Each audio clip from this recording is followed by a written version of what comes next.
Eu tenho muitos amigos, amigos talentosíssimos, sabe aquele amigo que realmente exala um talento muito especial, que eu como amigo à distância consigo enxergar, mas que ele não aproveita completamente aquilo e vive uma vida tranquila, alguns muito confortáveis, uma vida tranquila, mas fazendo uma outra coisa e deixando aquela paixão, aquele talento adormecido, congelado.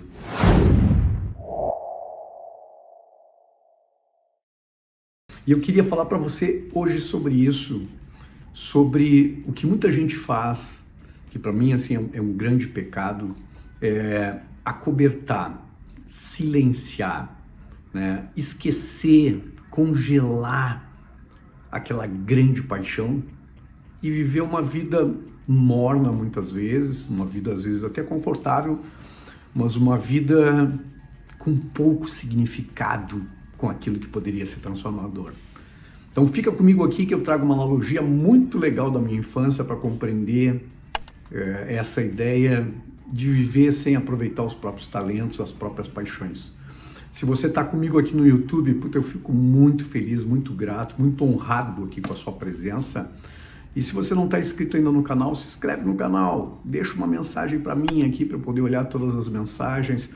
Pode sugerir alguma ideia de um tema para a gente poder explorar, alguma dúvida que você tem sobre esse tema, que é o tema das marcas pessoais, é o tema do branding, é o tema do personal branding, mas acima de tudo, com aquilo que eu mais defendo que a gente tenha que trabalhar, que é buscar prosperidade com significado. Eu tenho uma história para contar rapidinho aqui para você, para a gente poder fazer uma analogia, que era sobre a minha infância e um hábito muito comum das mães da minha infância. E eu vim de uma família muito humilde, muito pobre, e pobre materialmente, diga-se de passagem, rica em relacionamento, em amor, uma série de coisas boas dos meus pais, mas materialmente muito pobre. E as mães dessa época, e a minha mãe tinha esse hábito, um hábito muito curioso, que era compreensível da época, que era quando a gente conseguia conquistar alguma coisa material para casa, a gente tentava de todas as formas preservar aquilo, porque era uma coisa cara, obviamente, para a relação de poder daquela época, e então a gente preservava. Então, muitas coisas da casa, as casas geralmente tinham salas muito pequenas, né? E a sala era algo que não se deveria ir bagunçar, fazer qualquer coisa com as crianças, porque era preservado para quando vinha visita. Então, a gente tinha uma sala, mas a gente não andava na sala, a gente não curtia a sala. Isso para famílias muito pobres, né? Mas tinha um hábito muito curioso que a minha mãe fazia, e que muitas mães dessa época faziam, que era, por exemplo, um tapete, o tapete era preservado. Então eu me lembro que a gente levou muito tempo para ter um tapete na casa, quando a gente melhorou um pouquinho de vida. E sabe o que as mães faziam para esse tapete? Para não estragá-lo, minha mãe fazia isso, colocava um plástico grosso em cima do tapete, para que a gente não pisasse, crianças não estragassem e tal. Então aquilo ficava intacto na sala, o tapete. Que tinha, era paradoxal, né? Porque a gente comprava alguma coisa com muito trabalho, com muito sacrifício, e a gente entende a ideia de preservá-lo, mas pensa bem, a gente comprava algo para ser gostoso de pisar, para ter a sensação boa de estar pisando num tapete fofinho, né? E a gente colocava um plástico em cima, o que dava uma sensação totalmente incômoda, de pisar em cima de um plástico que fazia barulho e tal, e a gente não conseguia viver, sentir, ter a experiência daquele conforto ali. Então isso era preservado para o dia que viesse uma visita. E lá, de vez em quando, se eu vinha uma visita, se tirava o plástico para receber as visitas. Mas no cotidiano, a gente não vivia sobre o tapete. E essa analogia, eu seguido penso nela, me traz para o tema central do que a gente está falando aqui, que são os nossos talentos, né? Que são as nossas paixões. E paixão, falando do sentido de uma paixão, não paixão amorosa, mas de paixão visceral, né? Aquela paixão que vem pela alma, que vem lá do fundo da alma e que a gente lá no fundo sabe que a gente ama aquilo.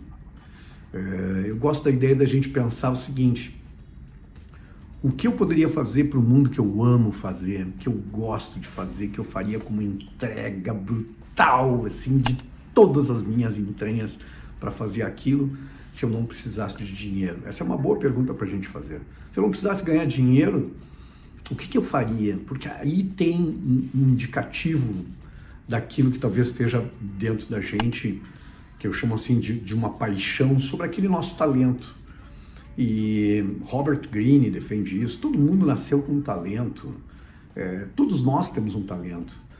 E às vezes a gente lá dentro a gente sabe que a gente tem aquilo que a gente gosta, que desde criança a gente teve uma tendência natural a fazer aquilo, que as pessoas elogiam quando a gente faz, às vezes amadoramente, para pequenas pessoas, e as pessoas olham para aquilo e dizem assim: como tu faz muito bem isso, né, e tal.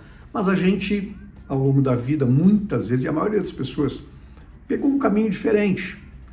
Fez uma faculdade que talvez fosse a mais oportuna naquele momento, a gente pensou na grana mais do que no talento, na vocação de fazer aquilo.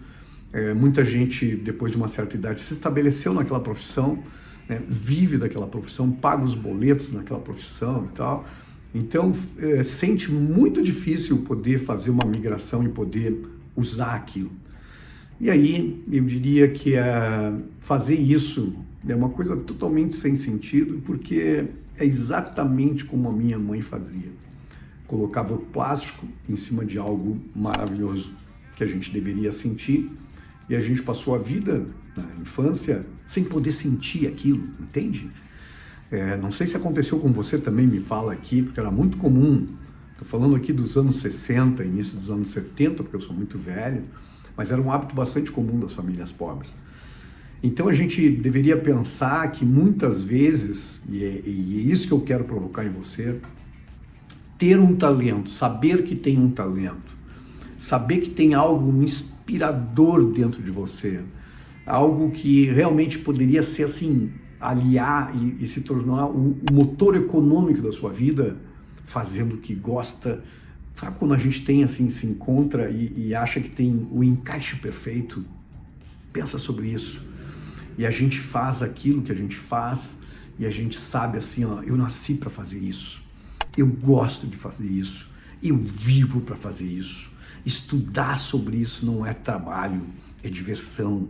Eu gosto de aprender mais sobre isso. Eu gosto de olhar para pessoas que gostam também disso e eu me inspiro nelas. E isso me desafia a crescer mais, a aprofundar mais, a buscar a minha própria superação naquilo, porque o tema faz parte daquilo que eu amo fazer e que eu sinto que eu nasci para fazer isso. Então, quando a gente não usa tudo isso, é como se a gente fizesse exatamente como a minha mãe fazia com tapete. A gente colocar plástico, bolha em cima dessa paixão ou desse talento e guardar para si mesmo. E aí talvez privar o mundo de conhecer aquilo que você tem de melhor e que poderia ser transformador para as outras pessoas, que pudesse ser fonte de transformação para quem vive em volta de você, que poderia, quem sabe, também ser motor econômico da sua vida, da sua prosperidade, mas uma prosperidade com muito significado. Porque quando a gente consegue encaixar essas duas coisas, nasci para fazer isso, tem uma chama de paixão muito grande em fazer isso, eu gosto de fazer, me realizo, a gente consegue conciliar o que eu chamo de prosperidade com significado.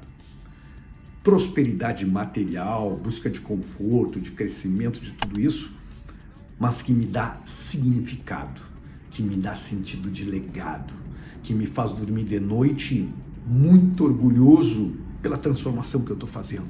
Seja ela grandiosa, seja ela muito pequena, seja ela voltada para a família, mas quando eu sinto que eu aproveito o melhor de mim para alguma coisa além de mim. Eu espero que faça sentido para você. Se fizer sentido, me diz aqui e eu te spoilo para uma próxima reflexão no nosso próximo episódio. Um forte abraço e até lá.